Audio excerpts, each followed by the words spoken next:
Voting वाले दिन 12 बजे, 12 बजे के बाद 2 बजे, 2 बजे के बाद 3 बजे के हम प्रेस कॉन्फ्रेंस करेंगे। 4 बजे तक वोटिंग थी, 3-4 बार प्रेस कॉन्फ्रेंस की का टाइम भी बदला। यानी कि कितनी साजिश षड्यंत्र का इन्हें लोग हिस्सा थी और किस तरह की सौदेबाजी ये लोग कर रहे थे पर्दे के पीछे।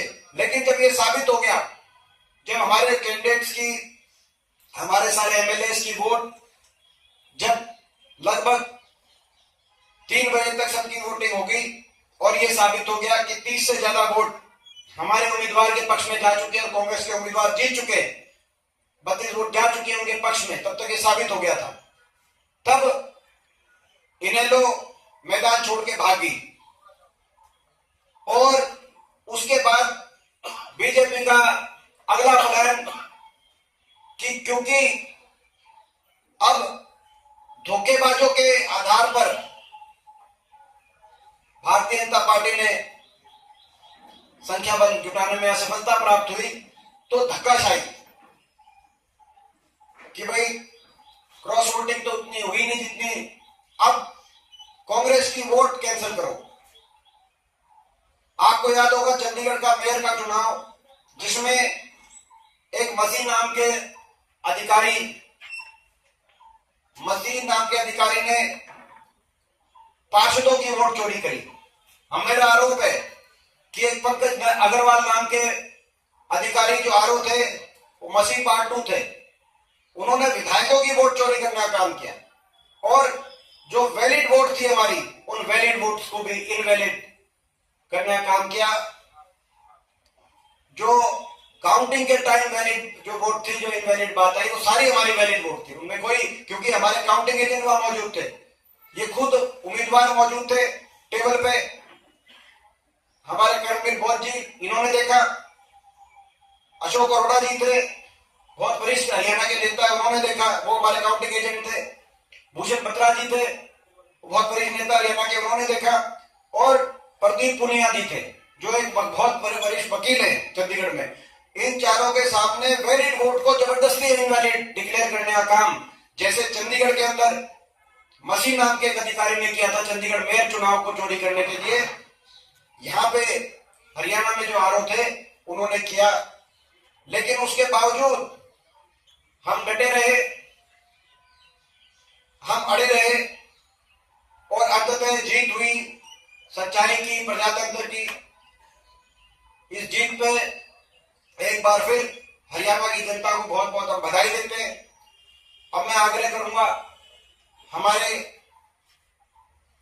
सांसद वरुण मुलाना जी, वो इस विषय पर अपने विचार आपके सामने रखेंगे। बहुत बहुत धन्यवाद देवेंद्र जी।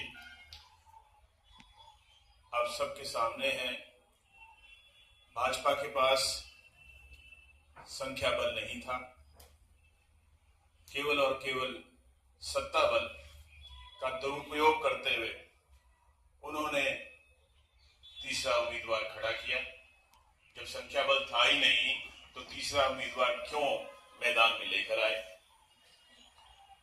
और हर संभव प्रयास किए अनैतिक रूप से, क्योंकि वोट चोरी में इनका विश्वास है, लोकतंत्र में इनका विश्वास नहीं। वोट चोरी आदत पड़ गई। संख्या बल तो कभी था ही नहीं, कभी नहीं था। और इन्हें ये भी कहीं ना कहीं हजम नहीं हुआ कि कांग्रेस पार्टी के द्वारा एक साधारण परिवार से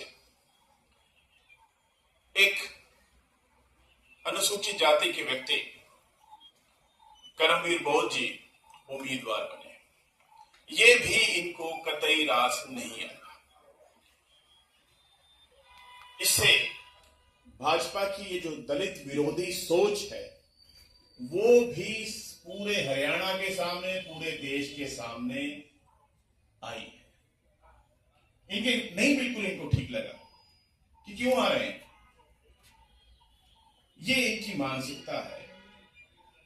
और रात को 2:30 बजे तक तो हम सभी सांसद जो थे वो विधानसभा में थे।